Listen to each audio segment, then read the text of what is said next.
कर्म करना हाथ तेरे, कर्म की सब बात है।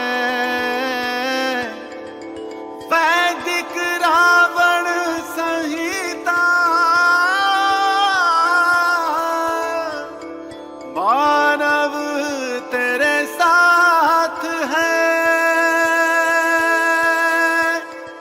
गुरु जी, ऐसा देखा गया है कि जैसे जिनके ऊपर नेगेटिव शक्तियां बहुत ज्यादा प्रबल मात्रा में होती हैं, भूत प्रेत बाधा भी होती है, उनके लिए सनातन धर्म में कुछ बहुत सिद्ध स्थान है जहां उनको लेके जाया जाता है।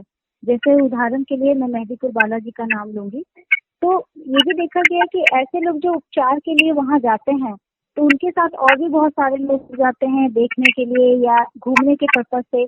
तो क्या ऐसे स्थान पे उन लोगों का जाना सही होता है? जिनको तकलीफ हो और जिनको तकलीफ ना भी हो, वहां पर ऐसे स्थानों पर बहुत सावधानी पूर्वक जाया जाना चाहिए।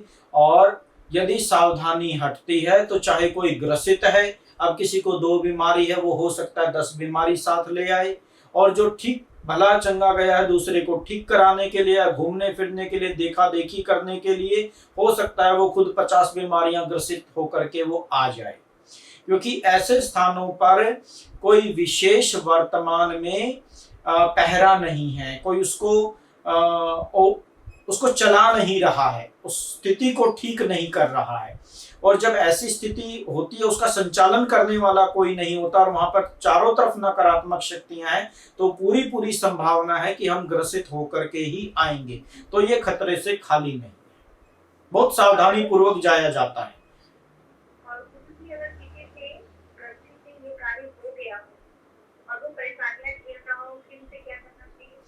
तो उसे सिद्ध गुरु के पास जाना चाहिए, योग्य व्यक्ति के पास जाना चाहिए, क्योंकि योग्य व्यक्ति ही अपनी ओरा के जरिए, अपने इष्ट के जरिए, अपनी गुरु कृपा के जरिए उसकी समस्याओं का निवारण कर पाएगा। स्वतः नहीं होती है। भगवान तो सर्वत्र है, ईशावास्यम इदं सर्वम यत् किंच जगत्याम जगत। परमात्मा तो इस जगत के कण कण में विराजमान है, परंतु क्या वो नकारात्मकता को दूर करते हैं? क्या वो किसी को ठीक करते हैं? क्या उस स्थान पर कोई रोगी नहीं होता? नहीं, वो नहीं करते हैं, वो साक्षी भाव से रहते हैं।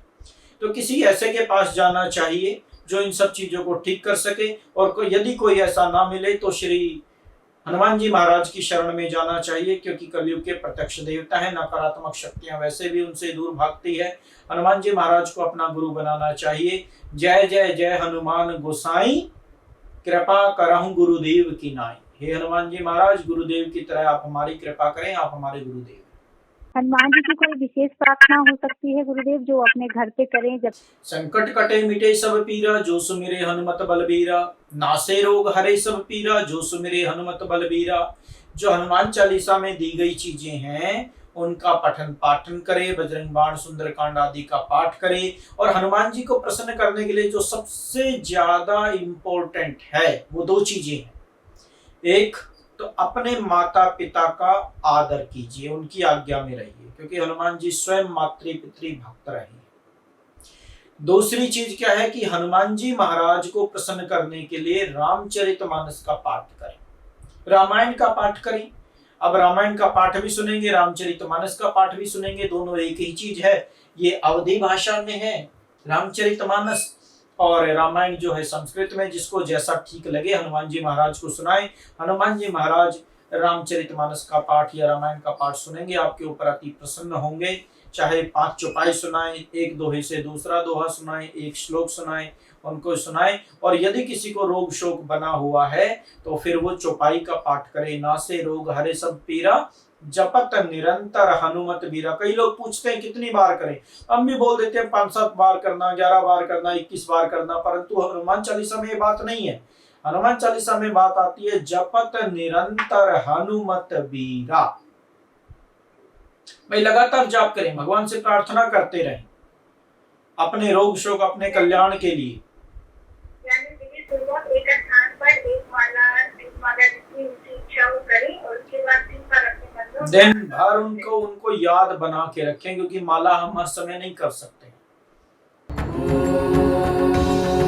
और मांग लिया वरदान, चराचर जगत का भविष्य दर्शन। और संपूर्ण ज्ञान समेट दिया रावण संहिता में। महान ग्रंथ वैदिक रावण संहिता आधुनिक और प्राचीन ज्ञान का संगम है। वैदिक रावण संहिता आपके 3 जन्मों का लेखा जोखा बताती है। वैदिक रावण संहिता पूर्व जन्मों के किन कर्मों से आ रही है भाग्य में रुकावट बताती है। वैदिक रावण संहिता कर्म दोष को काटकर पूर्ण सुखी होने का रास्ता दिखाती है। वैदिक रावण संहिता